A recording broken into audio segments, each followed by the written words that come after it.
Dun, dun, dun. Good afternoon, everybody. It is midday where you are and 5 o'clock in the evening where I am.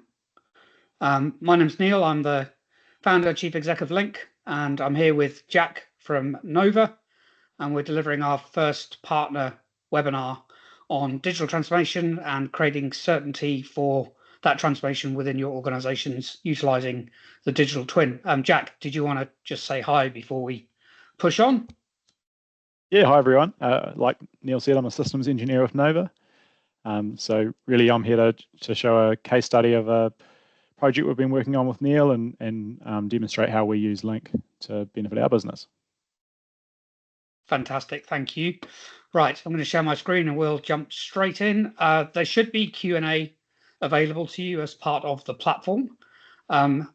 The cards on the table, this is the first time we've used it, so if things are slightly clunky, please forgive us. We'll work our way through it, but feel free to jot some Q&A down, and between Beverly and Ian, they're going to monitor that, and then at the end we'll have some time for some conversation. Very happy for you to turn webcams on to do this the traditional way by talking with us as opposed to chatting if that is easier.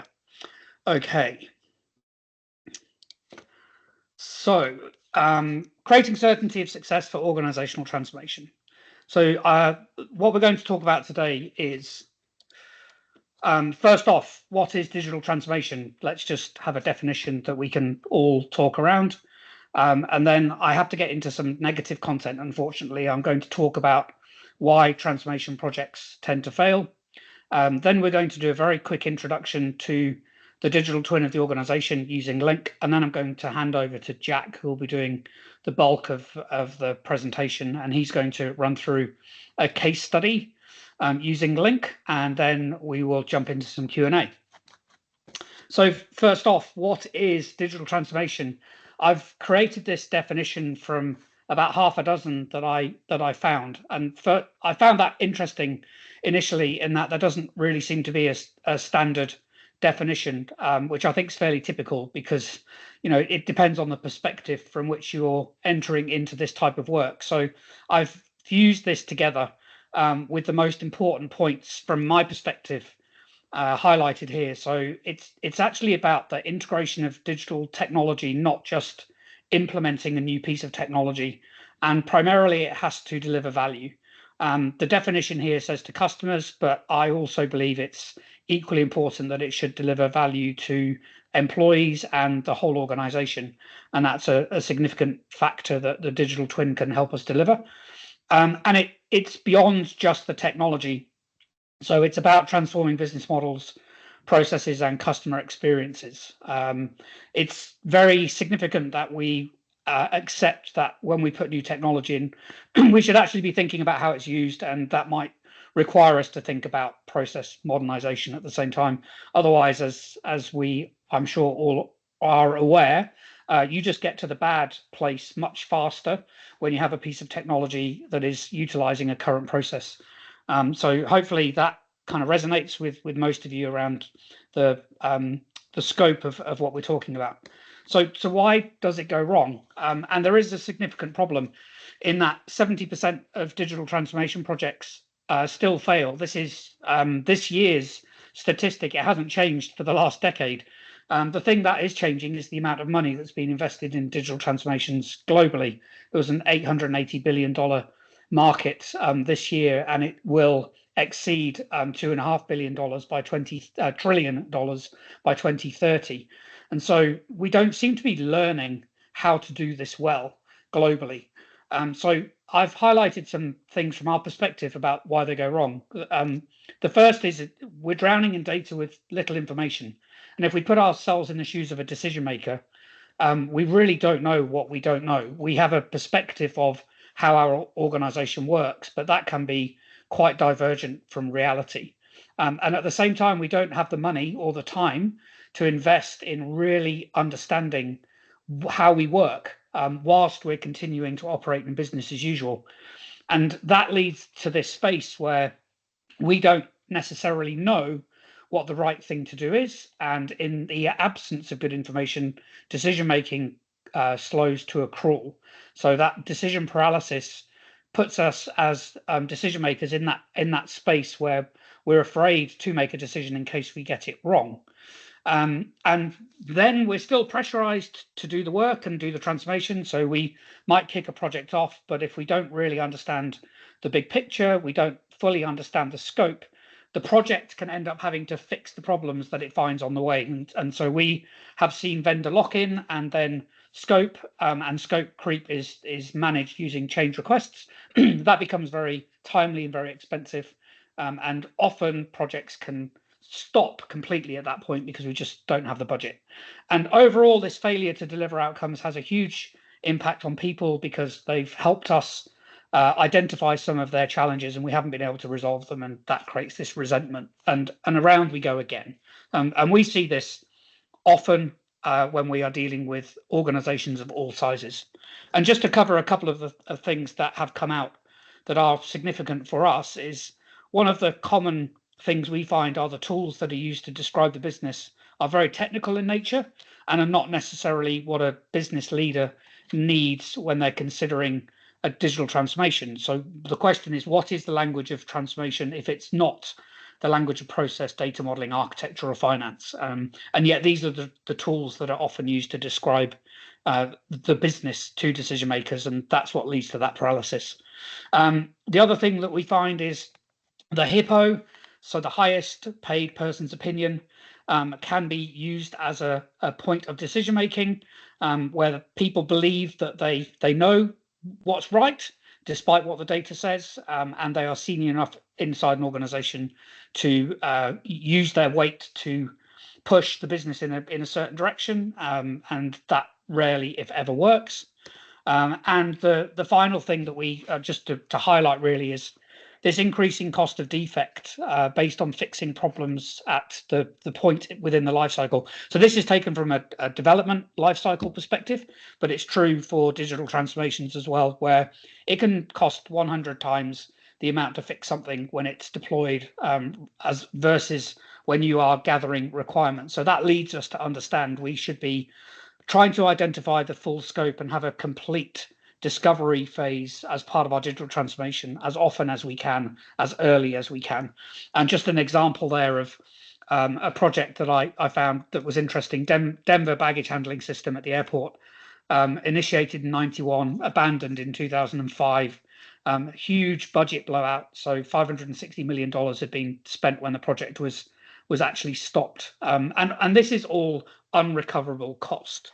And we've had a customer as well here in the US, which is where I am at the moment, who've for the third time their point of sale system for garages has failed, and they've invested $200 million, and they keep trying to get it right. And so our perspective at LINQ is we should be finding methodologies and tools to help prevent this failure, and really that's where we'd like to introduce the digital twin of the organization. So what is it? It's a software model that represents how the organization works.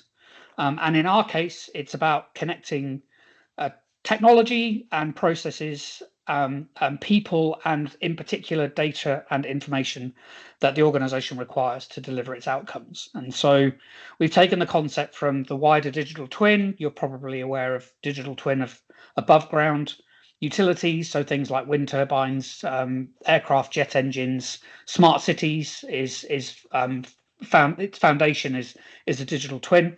We've taken that concept and we're applying it within the organization. So how do people work? What do they need to be able to do their work? What is the supply chain of information through an organization that enables an outcome to be delivered? So this is what we're modeling. And when we do this, we're finding that we have an ability to be able to filter out this mass of data and provide information that a decision maker can use to inform what they're going to do next.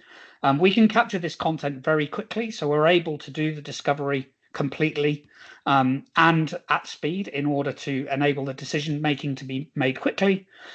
This is all data driven, so we're creating insights which provide the evidence, so we become evidence-based decision making as opposed to HIPPO-made decision making.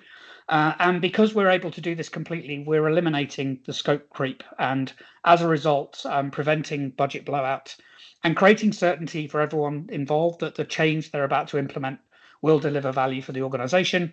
And what that means is we get to go faster. So we can not do a transformation as a huge big bang project. We might do part of a change and bed that into the business, then do the next change. And we can do that based on value, which means we can effectively accelerate these innovation cycles. So with that, I'm going to do a really quick intro of the LINQ platform, and then I'll hand over to Jack to do a full case study presentation. And so underpinning all of this is LINQ, our platform, and it is based on a very simple 4 entities that we are modeling inside the organization. So the first is an action. So that's any process that takes place, any transaction that happens. So anything that people or systems do as part of their work. So let's just create a quick example. Create new account. So imagine someone is sat on our website, they're clicking the button to create a new account. We want to model the data or information that is created as a result of doing this work, clicking that button. So we're going to have things like their name, their address, their email address as well. We want to know who performs this action. So here we can specify the customer as an actor within our process, and we also want to know how they are doing this work. So they're sat on our website. It's important that we know where the data and information comes from, so we can reuse these entities. And then I can just say, well, what happens next? So I might now want to validate the account. And in order to validate the account, these outputs that were created by the person when they click the button, they become inputs to support this next action. So I can quickly just relay out my model, and my output here is a validated account. And we need another person here to do the work. So I'll use Jack. And we can find out how Jack does that work. So maybe he's using Excel as a system, and that validated account lives as an Excel spreadsheet. Now, this is all fine. It's just a drawing at the moment. But if we understand the cost of Jack, so his fully burdened hourly rate might be $100 an hour for the business, and we can ask him how long it takes him to do this piece of work, so 15 minutes, and maybe he does it 3 times a day. So we've just captured 45 minutes of Jack's daily capacity. What we're able to do is allocate his time and the cost to the business for this action. If you look on the left-hand side, this is a 15-minute activity occurring 780 times a year, which costs the business $19,500. And the final piece of relationship that we can build is once we've got this validated, we might load into the CRM. And this might be automated, so we can put a system here to say this is Dynamics as an example, and this is how we get a customer account. So the structure of our language is simple to the point that it helps us steer the conversation as we are having these workshops with people. We can capture the content in real time as we have the conversation. That allows the team to cohese around this common operating picture of how the business works. We're validating as we go, so we're getting buy-in, we're creating accuracy the first time we talk with the customer. And because we have the data behind the model, we're able to start telling the whole business how much things cost, how long they take, what level of automation there is, and starting to really understand the impact on the resources that we have inside the business. And so with that, Jack is going to share his screen, and he is going to run through a real scenario of some work that Nova have done. Jack, over to you. Great, thanks, Neil. Can you just let me know when that pops up for us? All good? Cool, okay. Afternoon, everybody. The case study we're going to be looking at is a RPAS authorization process. So RPAS is remotely piloted aircraft system, so a drone effectively. And this is the process that an organization follows internally by their drone pilots to ensure that they're going to be flying the drone in accordance with approved regulations. So we'll jump right into it. The process starts, we've got 2 capture events for this, and that's because this is a paper process. And we're filling out a form. So this is the authorization form, and The RPAS pilot either completes this in Microsoft Word, or they print the form into a piece of paper and complete it by hand. So we've all kind of experienced that conundrum. Here, eventually we arrive one way or another at a completed authorization form, which is a piece of paper. Our RPAS pilot then takes that to a flight authorization officer for the flight authorization officer to sign that form. So here we can see them conducting that action together with their piece of paper. The authorization officer has a few things that they need to check. First, they need to check that the pilot's actually qualified to conduct this activity. And there's a database of pilot qualifications that are held in an Excel spreadsheet and maintained by an RPAS staff officer. They also need to check that the pilot's operating in approved zones. So they check restricted operating zones, have a valid restricted operating zones piece of information. And if all of that's okay, they approve the authorization form by signing the piece of paper. Out of that, we get our signed authorization form, which then goes back to the RPAS pilot. I imagine they physically hand this back. RPAS pilot files that in a couple of places, and then they scan it back into a SharePoint web form.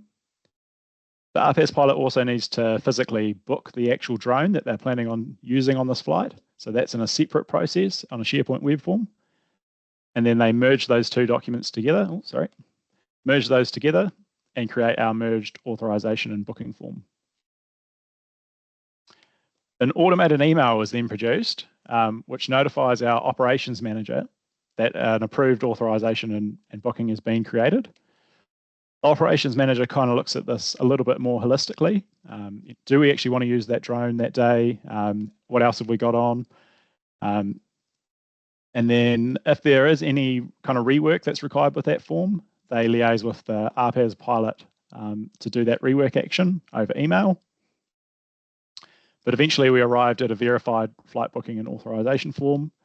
And from there, operations manager makes a decision to either approve the flight or decline the flight. And our outcomes eventually are either the pilot goes flying or the pilot does not go flying and the flight is declined. So you might be wondering, why do we capture this process right off the start? You know, this is how they operate at the moment. But really the way that we do this is we take an organization's SOP and then we build a shell of what we think the process looks like, reading the SOP as a third party, and then we workshop it with the SMEs. And often what happens is you find that the SOPs don't reflect the reality of what happens. And you end up with arguments in these workshops between how the operations manager thinks it works, how the RPAS pilot thinks it works, and how the authorization officer thinks it works. And eventually we finish the workshop with a solid baseline of how the organization currently operates that everyone agrees on. And this gives us a really good starting point. From here, we can capture the value of the opportunity. So you might have noticed that as Neil kind of pointed out, we've got costs associated with these actions. So you can see here, $7,800 a year just on completing authorization forms on paper, and another $3,900 completing them in Microsoft Word. And we can look at it more holistically from that as well. So this whole group of activities, which leads to an authorization form that's created and approved, costs the organization $52,800 a year. And we can actually look at it even more holistically than that through the Insights tool. So here's our summary of our whole sketch. You can see producing and authorizing these flights costs the organization $85,400 a year and nearly 1,000 hours. And only 14.3% of these actions are currently automated. We can dive into the systems. So you can see that here's the systems that the process currently uses, and we can order these by occurrence. So you can see paper as the primary system. And we can look at people as well and how much time they are spending in this process. So for example, our RPAS pilot, they're spending nearly 600 hours a year, so a third of their time just on getting these flights authorized rather than actually going out and flying their drones. So they're probably not that happy as RPAS pilots. Finally, what we can do is an impact assessment. So we can look at specific areas that we're interested in. Sorry, I'll just jump into that. There we go. So in this instance, we are looking at it. We're interested in finding out how much time the organisation spends on rework.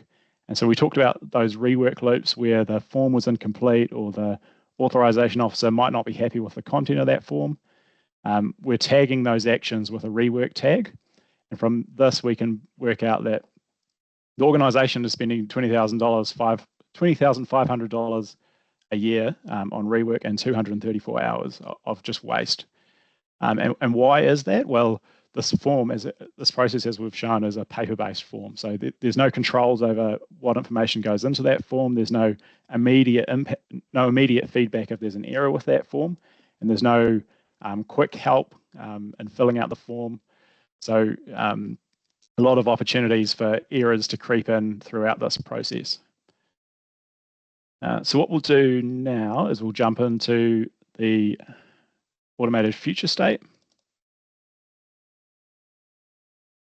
So the organisation that we were dealing with is interested in introducing a new system to manage this authorisation process.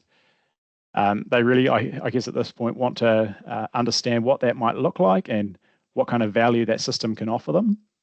So the next step is to go in and build the ideal situation of what this order management system would achieve. So it starts very similar.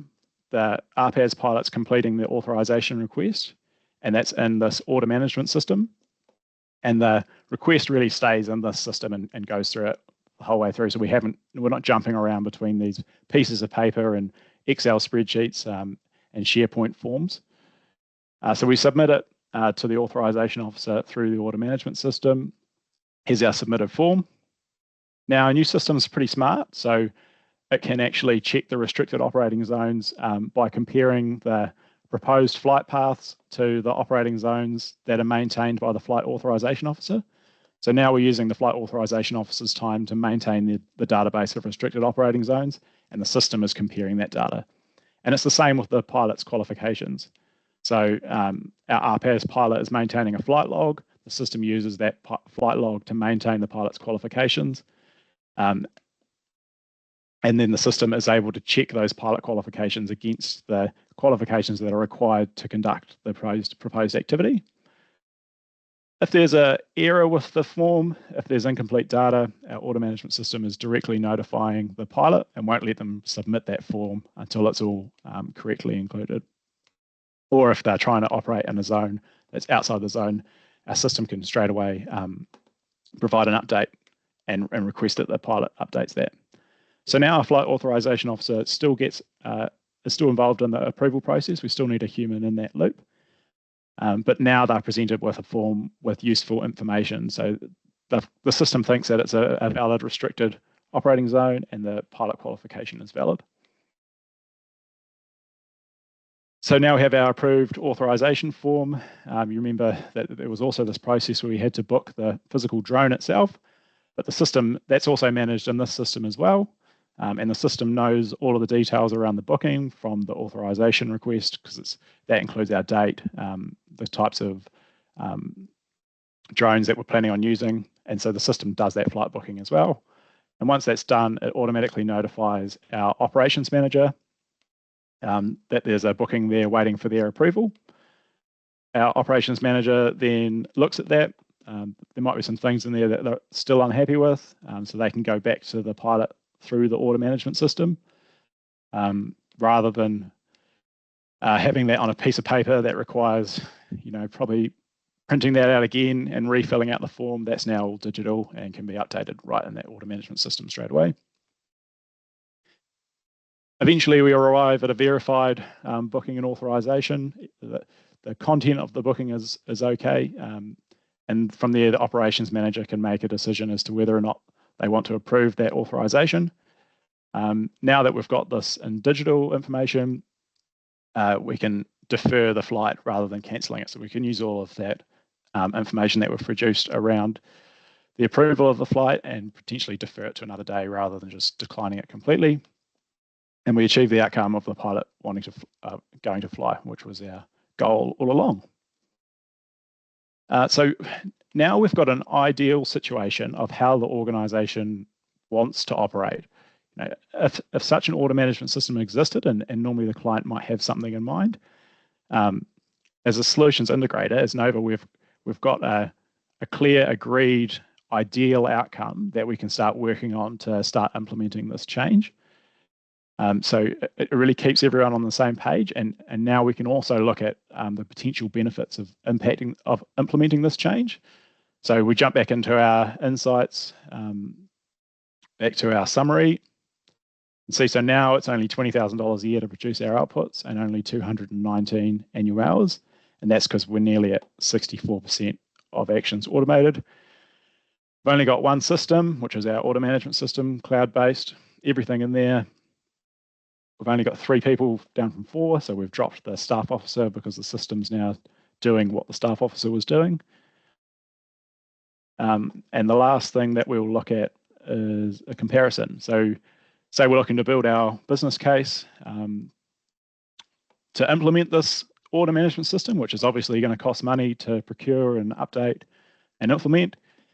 We've got a business case showing that based off this analysis, we're going to save $65,600 a year and spend 780 hours less.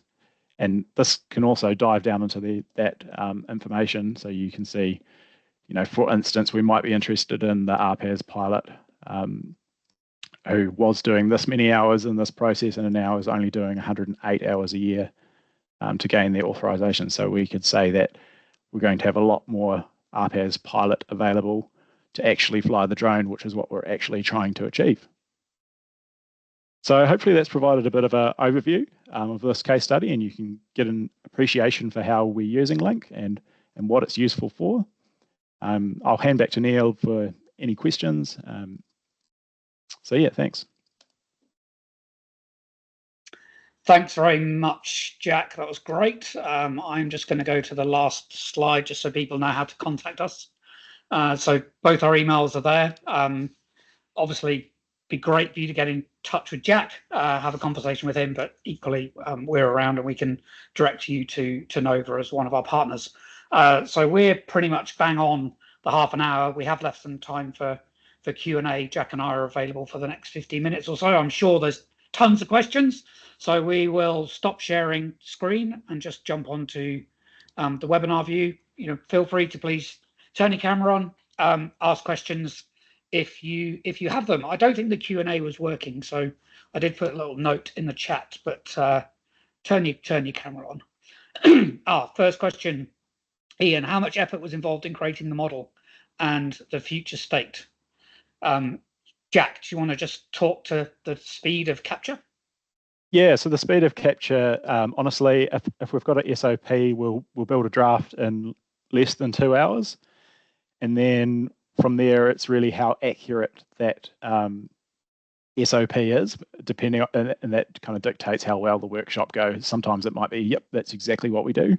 Other times you might have a couple of hours of discussing that, and then you can lead into what you want the future state to look like. But really, the beauty of LINQ is the ability to really quickly capture this information and also change it on the fly in these workshops. Yeah, I think the future state was the question as well. So that's the same. The work is really in the future state would be in actually how do we want this to look rather than creating the LINQ model. I would just add that the thing that we end up with, of course, is a persistent digital artifact that the organization can own as a result of doing this work, not just a diagram that describes something. And I think that's a fairly unique proposition in terms of the benefit of the effort that's put in capturing the models. Jack, you'd agree that people kind of coalesce around the views that have been created and can use it to create the other artifacts that the organization needs to do a successful implementation. Certainly, yeah. I think that the flow of LINQ appeals to especially technical people, that quantifying and that logic flow of how a process works. You start getting people in these workshops leaning forward and starting to point out areas that are wrong and want to be engaged in that process. So yeah. So there's a kind of comment, somewhat question from John, who liked the hippo reference. It didn't take me very long to find that cartoon, John. Just so you know, if you put hippo into Google, you'll get a whole plethora of those.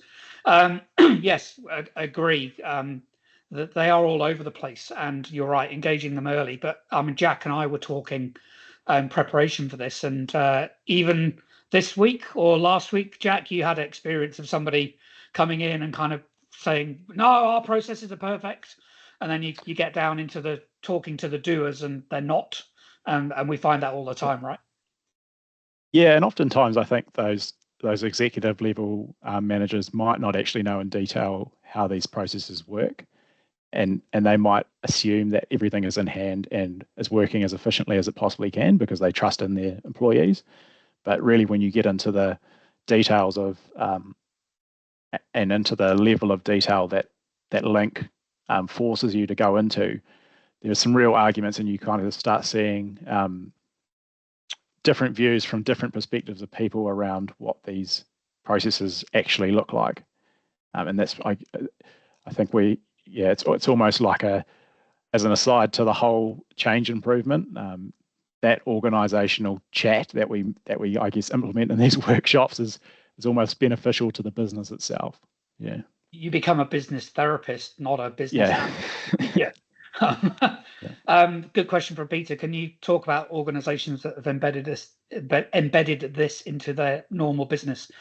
I'll give a couple of examples. The first is LINQ partners who have put LINQ into how they deliver projects right from the very outset, running business value workshops with customers all the way through to leaving documentation behind as part of the project deliverable.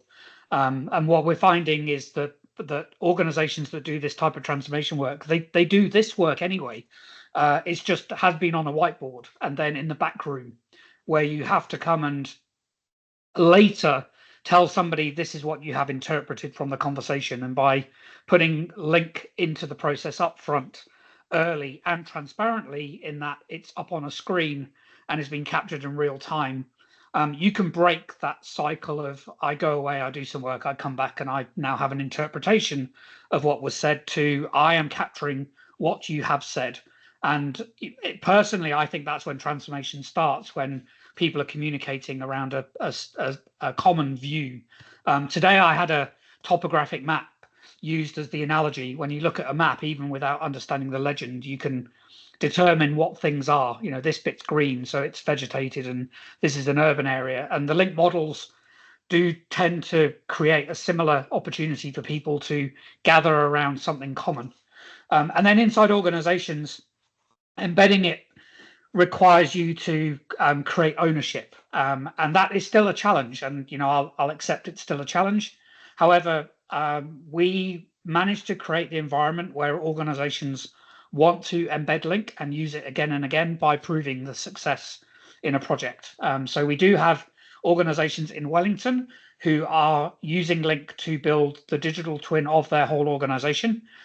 We are playing a role in that, but we're also training people internally to create the capability so that they can utilize the platform as and when they need to, pervasively across the organization, even to the point of saying, this is the way that we do this work. And so if you're going to come to me, say the head of digital, and say, I think we should do this differently, LINQ is used to support evidence for that process. So it's a bit of a war of attrition at the moment because someone has used the word bias, I think, in one of the chats.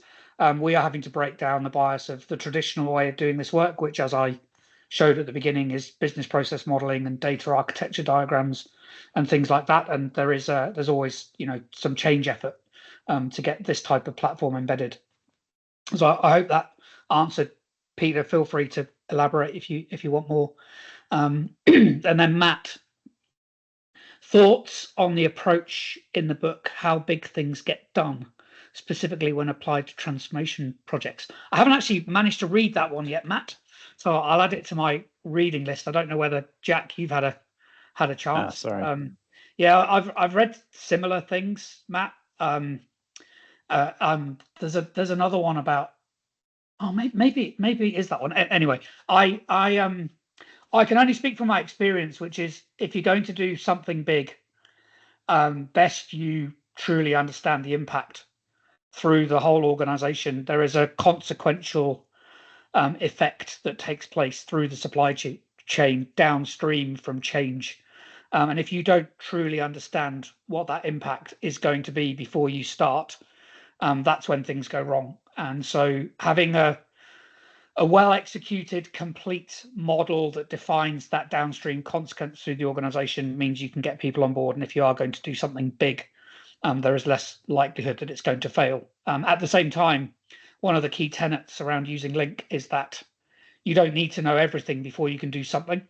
So we often find people have the perception of needing to do a big project and they start modeling, and then based on the value that's delivered from a piece of work inside an organization and realizing it's not as efficient and as effective as it could be, people choose to start their transformations early and do it in bite-sized chunks instead.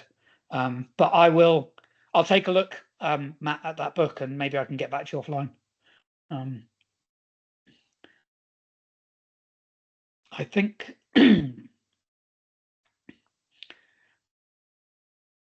LINQ tool can scale up quickly to map the whole organization, one of the themes in the book. Okay, absolutely. I think what I said last around you don't need to know everything before you can do something also fits that as well, Peter. This can create persistent artifacts of the organization. It can grow over time, and it can be kept up to date as things change. So you always have a commonly understood starting point to have any discussion about change. I know that's what we're trying to create, that artifact. Jack, there's a question for you from Yi. What do you think the biggest challenge Nova Systems faces with digital transformation, and how is LINQ going to help with that? We haven't yet used LINQ internally for a major digital transformation project. We've used it for small processes in New Zealand. We actually did just go through a massive ERP change at Nova. We've implemented Oracle, but we were a bit late with LINQ, unfortunately, because there's been a few issues with implementation. And I think those, I'm not part of the ERP team, but I think those issues are mainly around things that LINQ would have solved. You know, there's no clear picture of how we exactly want our processes to work with Oracle. And that's potentially created a few challenges for us. So yeah, there's certainly plans to use LINQ in future, and there's talks underway to do that, especially our wider company is in Australia. So we're in a process of slowly expanding our LINQ partner agreement into Australia, which gets more people on board, which is great for Nova and LINQ as well. Excellent, thank you. Last chance saloon, I guess. Any more for any more? I'm not seeing any little people are typing dots. No one's been brave enough to put their camera on, other than Ian, to say hi. So, well, you know who we are, you know where we are. We will post this video on the LINQ YouTube channel. I'm sure that Jack and Nova are going to be doing the same thing. Please feel free, jump on our websites, get in touch with either of us if we can. Oh, Mark's saying we can't turn camera or mic on. Okay, well, there's a learning point for us to the platform for the first time. There was me thinking that you could, so sorry about that. We'll change that for next time, because it's always nice to see people's faces, but we know how beautiful you are, Mark, so that's okay. Yeah, thank you very much indeed for taking the time. I hope it was useful. You know where we are. Please get in touch if there's anything more that we can do to help, and we'll see you again on the next one of these very soon. Thanks very much. Cool. Thanks all.